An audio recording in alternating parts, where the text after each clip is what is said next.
Good morning. I am delighted to present this work on a new estimate of breast cancer overdiagnosis in the US. Breast cancer overdiagnosis is defined as the mammographic detection of breast cancers that would not have caused any symptoms or other harms in the woman's remaining lifetime. There are two different sources of overdiagnosis. The first is from the detection of non-progressive or indolent preclinical cancers. The second is from the detection of progressive cancers, which, in the absence of screening, would not have become symptomatic before other-cause death. Overdiagnosis arises from the competition between tumor latency and other-cause mortality. In this figure, onset of asymptomatic disease at time 1 is followed by a period of tumor latency and eventually the presentation with clinical disease at time 2. Assuming that the preclinical cancer is screen detected at time 3, there are two possible scenarios. In the first scenario, the woman dies from other causes before she would have reached the end of the latency period. The screen detection is an overdiagnosis because it would not have happened without screening. If, however, the patient lives beyond the tumor latency period, the screen detection at time 3 does not constitute an overdiagnosis. Despite a large body of literature, there is a lack of consensus about the true extent of breast cancer overdiagnosis. As you can see in this figure, published estimates range anywhere from 0 to 54%. This variability in overdiagnosis estimates has several reasons, including variations in overdiagnosis definitions, study populations, and study designs, as well as differences in statistical methods used for estimation. The two main statistical methods are the excess incidence and the model-based approaches. The excess incidence approach uses the empirical comparison of cancer incidence in screened versus unscreened populations to directly estimate the frequency of excess cancer cases and then attributes all excess cancer cases to overdiagnosis. The model-based approach first learns the tumor latency from incidence patterns in screened populations and then translates the estimated tumor latency to overdiagnosis while accounting for the competition from other-cause mortality. The main critique of the excess incidence approach is that it provably leads to overestimation in most settings. The main critique for the modeling-based approach is a general lack of transparency and the use of oversimplifying assumptions. This brings me to the objective of our work, which was to produce a reliable model-based estimate of breast cancer overdiagnosis that addresses the various limitations of previous studies. To ensure robustness of our estimates, we worked with data from the Breast Cancer Surveillance Consortium, which is an authoritative data source of contemporary mammography practice in the US. We included women of ages 50 to 74 years who had their first screen in a BCSC facility between 2000 and 2018. We used individual level data on mammography screening results and breast cancer diagnoses.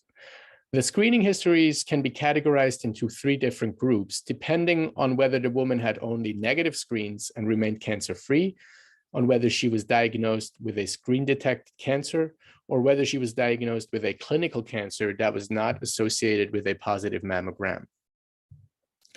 Most previous models used to estimate breast cancer overdiagnosis were based on the top branch of this figure and only accounted for progressive tumors with a finite latency period before the detection of symptomatic disease. This assumption has been widely criticized because it does not allow for indolent tumors to remain in the preclinical state for an indefinite amount of time. To address this concern, we introduced a mixture model that explicitly allows for a fraction of cancers to be non-progressive. To estimate the tumor latency and the proportion of non-progressive cancers, we fit the model to the observed patterns of screen-detected and clinical cancers using Bayesian inference methods. Indeed, a lot of information about the underlying disease process is encoded in both the absolute number of cancers detected at each screening round and the relative frequency of screen-detected versus clinical cancers within each screening round. Given the estimated fraction of non-progressive cancers and the tumor latency among progressive cancers, we then predicted the overdiagnosis rate under different screening approaches. Following the recommendations for average risk women of the United States Preventive Services Task Force, we focused on biennial screening between the ages of 50 and 74. Our final study cohort included 36,000 screening participants who underwent a total of 83,000 screening mammography exams. The number of screens per participant ranged from 1 to 17, and most participants received 5 screens or fewer. A total of 718 cancers were diagnosed, 90% of which were screen detected. We estimated the fraction of non-progressive cancers among all preclinical cancers to be 3.6%, with a 95% credible interval ranging from 0.2 to 13.8%.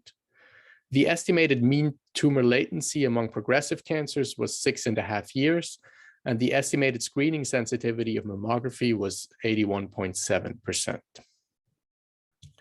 Based on these estimates, we predicted the rate of overdiagnosis in a cohort of women who started biennial screening at age 50.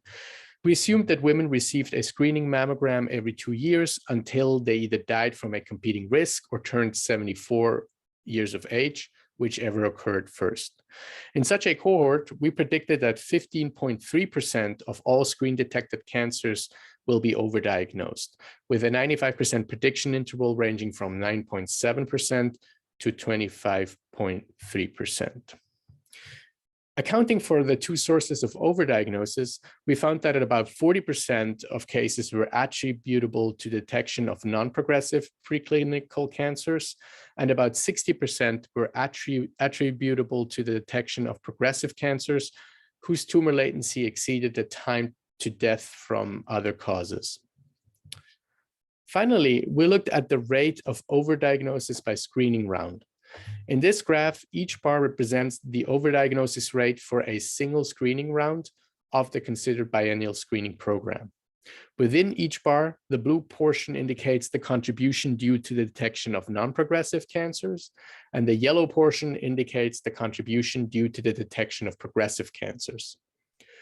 The screening route-specific overdiagnosis rate doubled between the first and last screen, increasing from 11.5% at age 50 to 23.6% at age 74. This increase with age is due to the competition between tumor latency and competing mortality. Because older women are more likely to die from a competing risk during tumor latency, they're also more likely to be overdiagnosed. In summary, for biennial screening between 50 and 74, we found that about 1 in 7 women will be overdiagnosed, with very similar results for annual screening.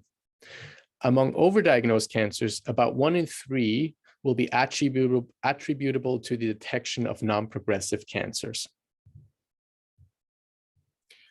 When putting our results in the context of comparable studies in the literature, we found our overdiagnosis estimate to be higher than those reported in other modeling studies, yet smaller than those reported in prominent excess incidence studies. Of note, the 31% estimate of the influential study by Blyer and Welch was based on overdiagnosis among all breast cancers, which means that overdiagnosis among screen-detected cancers only would be even higher. The fact that our estimate is larger compared to those of other modeling studies is likely due to a combination of factors related to the underlying study populations and the model specifications. To ensure that our model parameters are uniquely estimable, the model currently groups together invasive and in situ cancers, and it does not distinguish between different molecular subtypes. The model also assumes the same screening sensitivity for progressive and non-progressive cancers, and it does not yet account for patient features such as race and breast density.